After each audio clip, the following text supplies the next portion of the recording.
Vuela Paloma, cuento de Leonora Carrington, publicado en el libro Pigeon Vol, Contre Trouvé, de 1986. Alguien se acerca por el camino, alguien que viene a verme, alguien a quien no conozco, aunque solo puedo verlo de lejos. Me asomé por el balcón y vi que la figura aumentaba rápidamente de tamaño, ya que se aproximaba a gran velocidad. Pensé que era una mujer por su larga cabellera lacia que caía sobre la crin del caballo. El caballo era grande, de huesos fuertes y redondeados, y pelaje de ese peculiar matiz entre rosa y morado, del color de las ciruelas maduras, ese tono al que llaman ruano. De todos los animales, el caballo es el único que tiene ese color rosado. La persona que montaba el caballo iba vestida de manera bastante desastrada. Me recordaba la lana de una oveja montés. Sin embargo, los colores eran ricos, casi regios, y una camisa dorada era apenas visible entre las crenchas sueltas de lana. Si bien es cierto que al observarla de cerca la camisa estaba algo sucia y llena de agujeros, el efecto general era impresionante. Se detuvo bajo el balcón y alzó los ojos hacia mí. «Traigo una carta que requiere inmediata respuesta». La voz sonaba masculina, así que me quedé con la duda sin saber de qué sexo era. «¿Quién eres tú?», pregunté con cautela. «Soy Ferdinand, emisario de Célestin de Sarlandouet». La voz suave del jinete era incuestionablemente de hombre. Un olor de heliotropos y vainilla mezclado con sudor llegó hasta mi nariz. Me incliné hacia él y tomando la carta de su mano, aproveché para observar su rostro semioculto. Era muy blanco, con los labios pintados de rojo púrpura. El caballo sacudió su cuello robusto. «Señora», decía la misiva, «tenga la bondad de ayudarme en mi honda aflicción. A cambio se enterará de algo muy provechoso para usted. Confíe a mi emisario su honorable persona, así como sus lienzos, pinceles y todo lo que necesita para ejercer su oficio de artista. Le suplico, estimada señora, que acepte mis más profundos y sentidos respetos. Firmado, Célestin de Sarlandouet». El papel de la carta tenía un fuerte aroma de heliotropo y estaba decorado con coronas doradas, atravesadas por plumas, espadas y ramas de olivo. Decidí ir con el mensajero, ya que la promesa de la carta me interesó mucho, aunque nunca antes había oído hablar de Célestin de Sarlandouet. No tardé en hallarme sentada en la ancha grupa del caballo, detrás de Ferdinand. Mi equipaje iba amarrado a la montura. Nos dirigimos hacia el oeste, por una ruta que cruzaba una región agreste, donde abundaban extensos y oscuros bosques. Era primavera, del cielo plomizo y cargado cayó una lluvia tibia. El verde de los árboles y del campo era intenso. De cuando en cuando me vencía el sueño y varias veces estuve a punto de caerme del caballo, pero alcanzaba a agarrarme de la ropa lanuda de Ferdinand, quien no parecía preocuparse por mí. Iba pensando en otras cosas y cantando suspiros de la rosa moribunda.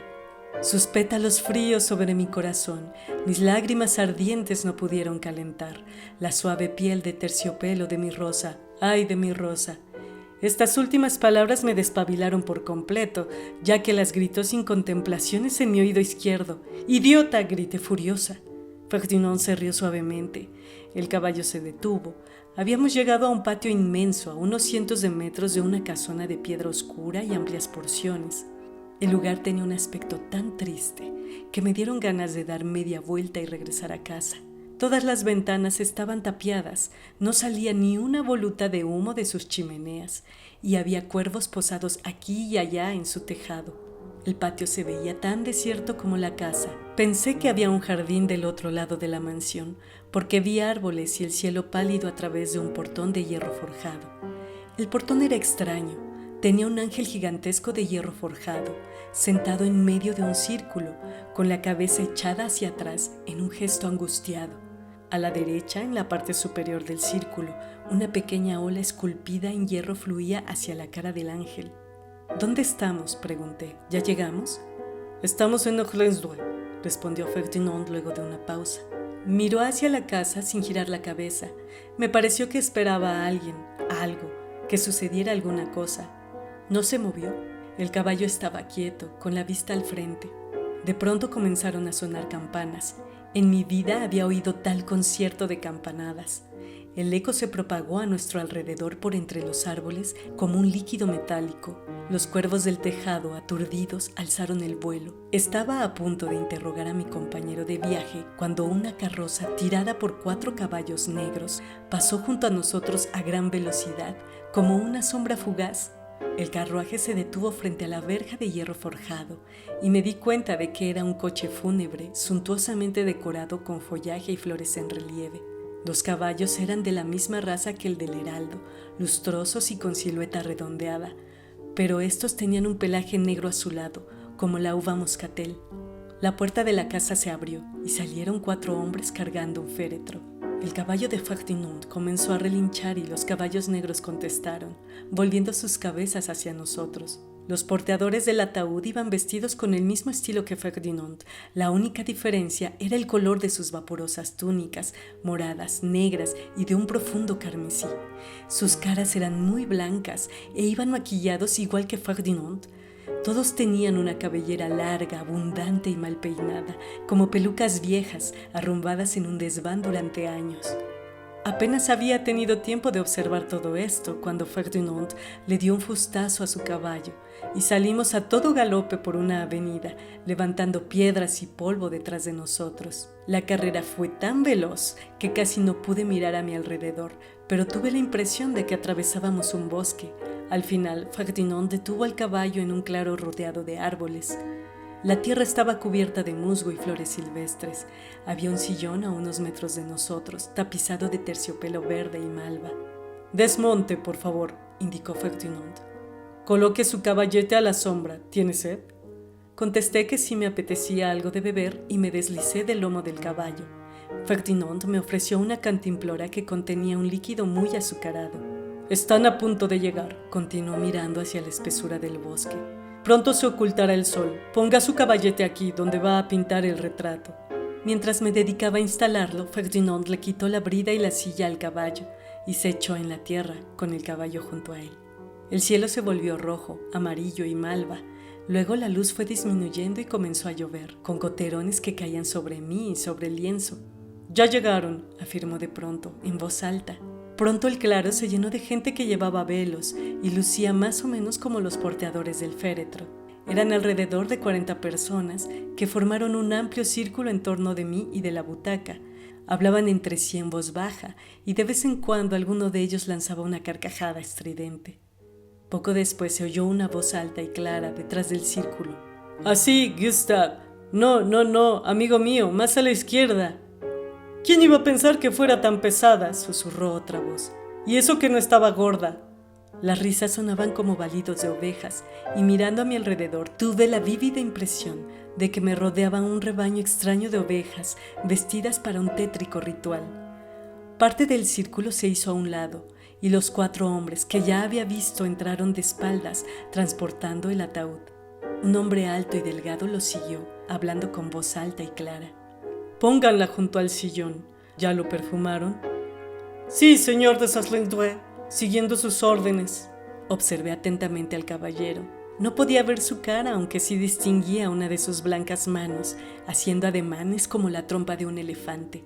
Llevaba una inmensa peluca negra, cuyos rizos tiesos caían hasta sus pies. «¿Ya llegó la pintora?» «Sí, señor, aquí está». «Eso veo. Ha sido muy amable, estimada señora, en honrarnos con su visita. Sea bienvenida». Se acercó a mí y apartó los mechones que ocultaban su cara. En efecto, era la de una oveja, pero cubierta de tersa piel blanca. Sus labios negros eran muy delgados y extrañamente móviles. Le estreché la mano con cierta repugnancia, porque era demasiado suave. «Admiro tanto su trabajo», murmuró Monsieur de Saint-Lindre. «¿Cree poder conseguir un parecido perfecto en su retrato?», dijo señalando el ataúd, que ya estaba abierto. 2 hombres sacaron el cadáver de una joven. Era hermosa y tenía el cabello negro, sedoso y abundante, pero su piel ya estaba fosforescente, luminosa, levemente amoratada. Me llegó cierto olor desagradable. Al ver que arrugaba la nariz involuntariamente, en la cara de Monsieur de Saint-Lindre se dibujó una encantadora sonrisa de disculpa. «Es tan difícil separarse de los restos de los seres amados, adorados», explicó. Estaba seguro de que usted lo comprendería. Mi esposa murió hace un par de semanas, y con este clima tan húmedo y pesado que hemos tenido, concluyó la frase con un gesto de sus bellas manos. En suma, mi estimada señora, le ruego que sea tolerante. Ahora me voy, para que pueda concentrarse en su arte. Saqué los colores presionando los tubos de óleo en mi paleta y comencé a pintar el retrato de Madame de Sassenfeld. Los seres ovejunos que me rodeaban comenzaron el juego de volar palomas. Vuela paloma, vuela, vuela oveja, vuela, vuela ángel, vuela. El atardecer se había vuelto interminable. La noche, que había parecido inminente, no cayó, y la luz mortecina del claro me seguía bastando para pintar. No me di cuenta, sino hasta más tarde, que esa luz encerrada en el círculo de árboles provenía del cuerpo de Madame de Sassenfeld.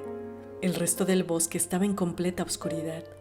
Estaba tan absorta en pintar que no me di cuenta de que llevaba un buen rato a solas con la muerta. Me sentí satisfecha con el retrato. Retrocedí unos pasos para ver la composición en su conjunto. La cara del lienzo era la mía. No daba crédito a mis ojos.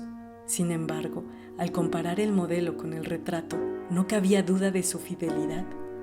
Mientras más miraba el cadáver, más sorprendente era el parecido con esos pálidos rasgos. Sin embargo, sobre el lienzo, el rostro era incuestionablemente el mío. El parecido es extraordinario. La felicito, estimada señora. La voz de Monsieur de Sassenfeld me llegó por sobre el hombro izquierdo. Son exactamente las 12 del día, pero en este bosque el sol no atraviesa la vegetación. Además, el arte es magia que disuelve las horas, de modo que un día parece un instante. ¿No es así, mi querida señora? ¿Cree poder terminar el retrato sin modelo?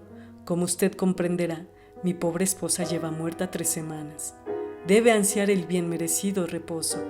No es frecuente que alguien deba trabajar incluso 3 semanas después de su propio fallecimiento.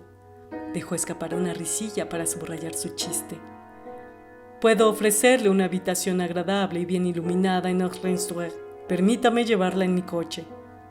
Seguía la enorme peluca ambulante como una sonámbula. El estudio era una amplia habitación, con un enorme armario que ocupaba la pared del fondo. La habitación había sido lujosa alguna vez, pero las colgaduras de seda bordada estaban ahora desgarradas y llenas de polvo. Los muebles delicadamente tallados ya estaban rotos y la hoja de oro se había desconchado en varios sitios. Varios caballetes de gran tamaño en forma de cisnes o sirenas se alzaban aquí y allá como esqueletos de otros seres. Las arañas habían tejido sus telas entre ellos, dando al estudio un aspecto fosilizado. Este es el estudio de Madame de Sassenfeld. Aquí fue donde murió. Me puse a curiosear en el armario, en el que se amontonaba gran cantidad de prendas de vestir, pelucas y zapatos viejos en total desorden. Parecían elegantes disfraces y algunos me recordaron al circo. Seguramente jugaba a disfrazarse cuando estaba sola en su estudio. Se dice que le gustaba actuar.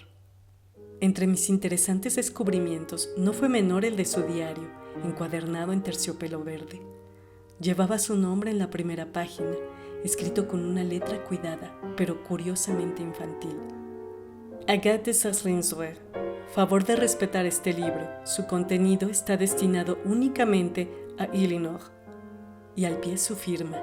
Comencé a leer. Querida Elinor, ¿cuánto vas a llorar cuando leas este cuaderno? He perfumado sus páginas con pachuli para que me recuerdes más. Nuestros recuerdos más intensos son de perfumes y olores. A pesar de todo, pensar en eso me alegra y me gustaría que lloraras mucho. Hoy es mi cumpleaños y, por supuesto, también el tuyo. Qué divertido que seamos de la misma edad. Me encantaría verte, pero ya que no es posible, te contaré todo en este diario, todo. Dios mío, si Silstein pudiera oírme. El matrimonio, por supuesto, es algo espantoso, sobre todo el mío. Mi madre me escribió: estoy tejiendo algunas cositas para ti, o más bien para alguien muy cercano a ti, mi niña. Para una criaturita que seguramente no tardará en llegar. Ay, Elinor, primero tendré un hijo de una de las sillas en mi estudio que de Silstein. Imagínate que en mi noche de bodas me acosté en la enorme cama con dosel y cortinas de color rosa ácido. Al cabo de más de media hora, la puerta se abrió y vi una aparición. un ser vestido con plumas blancas y alas de ángel. Me dije, seguramente me voy a morir, porque aquí viene el ángel de la muerte. El ángel era Celestine. Se desvistió y tiró su traje emplumado al piso. Estaba desnudo. Si las plumas eran blancas, su piel lo era todavía más, de un blanco cegador. Creo que se lo había pintado con pigmentos fosforescentes, porque brillaba como la luna. Llevaba medias azules con rayas rojas. ¿No te parezco hermoso?, preguntó. Dicen que lo soy. Yo estaba demasiado fascinada para contestar. Mi querida Agathe, continuó mirando su imagen en el espejo. Como ves, ya no estás entre campesinos. Aquí me llaman Madame. Volvió a ponerse sus plumas y alas. De repente sentí mucho frío y los dientes me castañaban. Y ahora, pon atención, Elinor. Mientras más miraba a Celestine, más ligero me parecía, ligero como una pluma. Empezó a caminar por la habitación de una manera extraña. Sus pies parecían rozar cada vez menos el suelo. Luego comenzó a deslizarse desde la puerta hasta el pasillo. Me levanté y fui corriendo hasta la puerta. Celestine se desvaneció en la oscuridad. Sus pies ya no tocaban el piso. Estoy absolutamente segura de lo que te cuento. Batía sus alas muy lentamente, pero ¿ya ves cómo arrancó mi matrimonio? No vi a Celestine durante una semana, ni a nadie más, excepto a un viejo sirviente llamado Gastón, que me traía de comer, siempre cosas dulces. Me la pasaba en mi estudio, donde he seguido viviendo desde entonces. Estoy tan triste, Elinor, tan triste, que mi cuerpo se ha vuelto transparente de tantas lágrimas que he derramado. ¿Es posible disolverse en agua sin dejar rastro? Estoy sola tanto tiempo que he desarrollado una especie de enamoramiento de mi imagen en el espejo.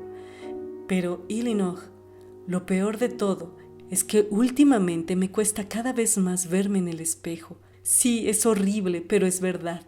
Cuando me miro en el espejo, mi cara se ve borrosa. Y creo, no, estoy segura de que puedo ver los objetos que están detrás de mí a través de mi cuerpo. Ahora mismo estoy llorando tanto que no puedo ver la página en la que escribo. Cada día, Elinor, me desvanezco un poco más, aunque nunca me ha gustado más ver mi rostro. Trato de pintar mi retrato para tenerme cerca un poco más. ¿Entiendes? Pero no puedo, me eludo. Y hay algo más. Los objetos a mi alrededor se están volviendo terriblemente claros y vívidos, mucho más vivos que yo. Comprenderás que esté asustada. Mira, las sillas en esta habitación son muy viejas, igual que los demás muebles, pues la semana pasada vi un pequeño brote verde en una de estas viejas sillas, como los que aparecen en los árboles al llegar la primavera. Y ahora, es horrible, el brote se ha convertido en una hoja, Elinor. Unos días más tarde, el estudio está lleno de brotes. Todos los muebles tienen yemas verdes, muchas sillas tienen ya hojas frágiles, hojitas de un verde tierno. Es absurdo ver salir esas hojas jóvenes de unos muebles tan viejos y polvorientos. Vino Celestine, no se dio cuenta de nada, pero tomó mi cara entre sus manos, tan suaves, demasiado suaves, y dijo: «Siempre serás una niña, Agathe. Mírame, soy un jovenzuelo, ¿no crees?». Luego se levantó y se echó a reír con una aguda carcajada. «¿Haces funciones teatrales para ti sola?». «Eso no es cierto, Elinor. Solamente me pongo disfraces para hacerme más sólida, más sustancial, para no...». Ya sabes lo que iba a decir. «Agathe, cuando eras pequeña, ¿alguna vez jugaste vuela, paloma, vuela?». Celestine me hizo esa extraña pregunta mientras se miraba en el espejo. Le respondí que era un juego que me divertía mucho de niña. Para entonces, la habitación se había llenado de extraños seres vestidos como ovejas, pero estaban desnudos, Elinor. Sus ropas no eran más que lana. Todos eran hombres, pintados como rameras. «Los corderos de Dios», dijo Celestine. Nos sentamos en torno a una mesa redonda, y de pronto aparecieron unos 20 pares de manos por entre los mechones del pelo. Noté sus uñas barnizadas, pero muy sucias. Las manos eran pálidas y grisáceas. Todo eso no fue más que una impresión momentánea, pues yo no tenía ojos más que para las manos de Celestine. Te juro, Elinor, que sus manos chorreaban de humedad y eran tan, pero tan suaves y tenían un color muy peculiar, como de madreperla. Él también se miraba las manos con una sonrisa secreta. «Vuela, paloma, vuela», gritó, y todas las manos se elevaron, agitándose como si fueran alas. Mis manos también aletearon. «¡Vuela, oveja, vuela!», exclamó Celestine, y las manos se estremecieron sobre la mesa, pero no se levantaron. «¡Vuela, ángel, vuela!». Hasta ese momento nadie cometió un error. De pronto la voz de Celestine se elevó en un grito agudo y terrible. «¡Vuela, Celestine, vuela!». «Elinor, querida Elinor, sus manos». El diario de Agathe se interrumpía bruscamente en ese punto. Me volví hacia su retrato. El lienzo estaba en blanco. No me atreví a mirar mi cara en el espejo. Sabía lo que iba a ver. Mis manos estaban tan frías.